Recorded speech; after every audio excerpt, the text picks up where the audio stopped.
వారసత్వం అంటే గతం నుంచి మనకి లభించిన అనుగ్రహం.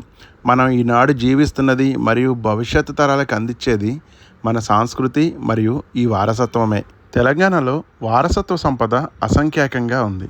చాళుక్యులు, రాష్ట్రకూటులు మరియు కాకతీయుల ప్రభావంతో గొప్ప గొప్ప వారసత్వ సంపద మరియు అనేక చారిత్రాత్మక కట్టడాలు మన రాష్ట్రంలో నిర్మింపబడ్డాయి. అలాంటి ఒక పురాతన ప్రాంతమే పిల్లలమర్రి. ఉమ్మడి నల్గొండ జిల్లా, ప్రస్తుత సూర్యాపేట జిల్లాలోని సూర్యాపేట పట్టణానికి కేవలం 5 కిలోమీటర్ల దూరంలో ఉన్న ఈ ప్రాంతం ఒకప్పుడు కాకతీయులకి సామంతులుగా ఉన్న రేచర్ల రుద్రుని పాలనలో ఉండేది. 12, 13 శతాబ్దాల మధ్య వీరు నిర్మించిన 3 అద్భుతమైన దేవాలయాలు ఈ వారసత్వ సంపదకి నిలవెత్తు నిదర్శనం. వాటిలో మొదటగా సందర్శించబోతున్న ఈ దేవాలయము శ్రీ ఎరకేశ్వర స్వామి దేవాలయం. పూర్తిగా శివుడికి అంకితం చేయబడిన ఈ దేవాలయం ముందు భాగంలో ఒక భారీ ధ్వజస్తంభం మనకి స్వాగతం పలుకుతుంది. ఈ దేవాలయాన్ని సామాన్య శకం 1208వ శతాబ్దంలో గణపతి దేవుని నమ్మిన బంటైన రేచల రుద్రునిచే అతని భార్య జ్ఞాపకార్థం ఆమె పేరు మీదగానే ఎరకేశ్వర స్వామి దేవాలయంగా నిర్మించబడింది. దేవాలయ ప్రధాన మండపంలో అనేక నల్లరాతి స్తంభాలని కలిగి ప్రతి స్తంభం మీద 32 మంది నర్తకులు ఉన్నారని చెప్తారు. వాటి యొక్క అడ్డ శిఖరాలపై 2 అప్సరసలు, వాటితో కలిపి అనేక ఇతర శిల్పాలని కలిగి మొత్తం 100 శిల్పాలు ఉన్నట్టుగా చెప్తారు. ఒకసారి మనం ప్రధాన స్వామివారిని దర్శించుకుందాం. ఇక్కడ స్వామివారు మనకి లింగ రూపంలో దర్శనమిస్తారు. ఒకసారి మీరు ప్రధాన లింగాన్ని గమనిస్తే కొంచెం కుడివైపు పొంగినట్టుగా మనకు కనిపిస్తుంది కదా. 17వ శతాబ్దంలో సంభవించిన భూకంపం కారణంగా ఈ దేవాలయం పాక్షికంగా భూమిలోకి కుంగింది.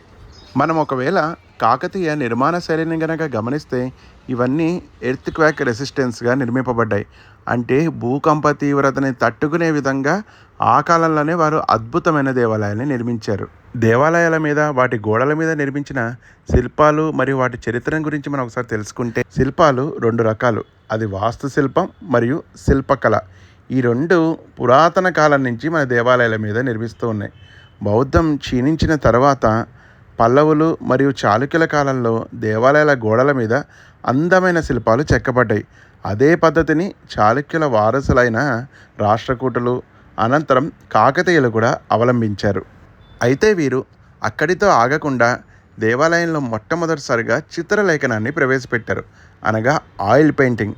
తదనంతరం అనేక స్తంభాలతో కూడిన మండపం, అదే వరంగల్లోని 1000 స్తంభాల గుడి.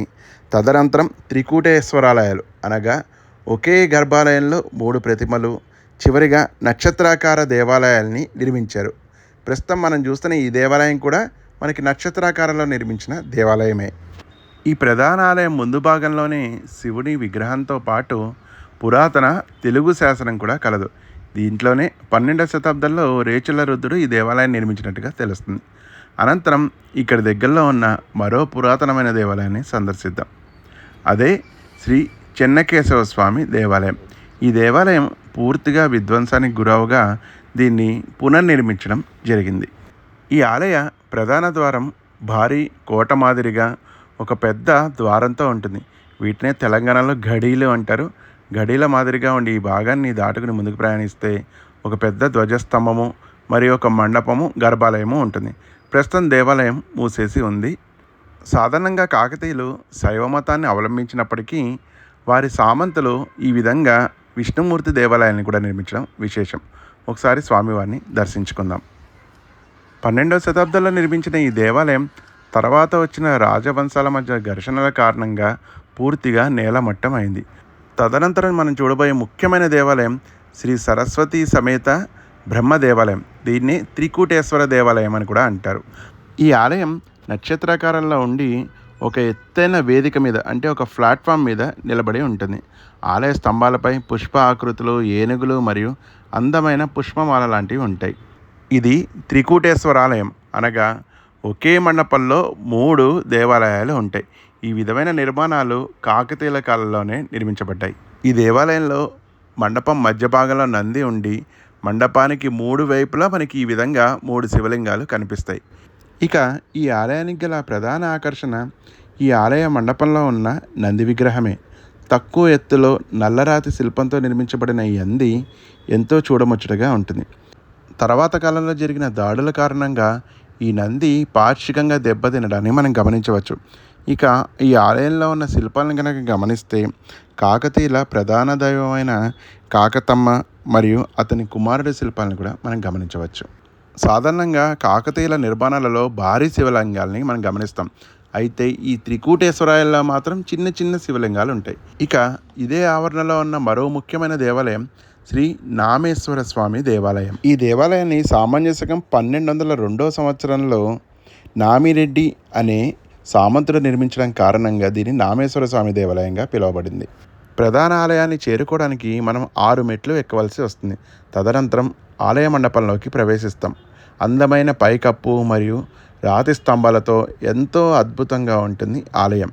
ఇక ప్రధాన గర్భాలయంలో కొలువైన స్వామివారిని దర్శించుకుందాం. 3 అడుగుల ఎత్తుతో పాక్షికంగా కృంగినట్టుగా ఉంటుంది ఈ విగ్రహం. 17వ శతాబ్దంలో సంభవించిన భూకంపం కారణంగా ఈ దేవాలయం కూడా పాక్షికంగా కృంగింది. అనంతరం దేవాలయ స్తంభాలను కనుక మనం గమనిస్తే అప్పటి తెలంగాణ సాంస్కృతిక నృత్యమైన పేరిణి శివతాండవాన్ని మరియు క్లిష్టమైన శిల్పాలతో చెక్కబడిన స్తంభాల్ని, పైకప్పుని మరియు ఆ స్తంభాల మీద సుందరమైన నర్తకీమణుల శిల్పాలు, చాకలి వాళ్ళు, యాలీలు, అష్టాంగ శివుడు, నర్తకులు, బ్రహ్మ మరియు వినాయకుడు, గజలక్ష్మి శిల్పాలను కూడా గమనించవచ్చు.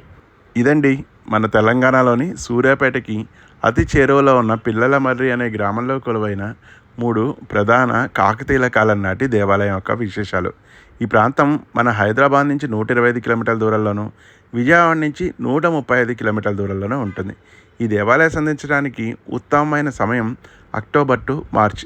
ఇక దేవాలయాల వేళలు ఉదయం 8 గంటల నుంచి మధ్యాహ్నం 1 గంట వరకు, తిరిగి సాయంత్రం 5 నుంచి రాత్రి 8:30 గంటల వరకు మాత్రమే తెరిచి ఉంటాయి. ఇలాంటి చారిత్రాత్మక వైభవాన్ని కాపాడుకోవడం మనందరి బాధ్యత. వీడియో నచ్చిందని భావిస్తూ భారత సాంప్రదాయాలు వర్ధిల్లాలి.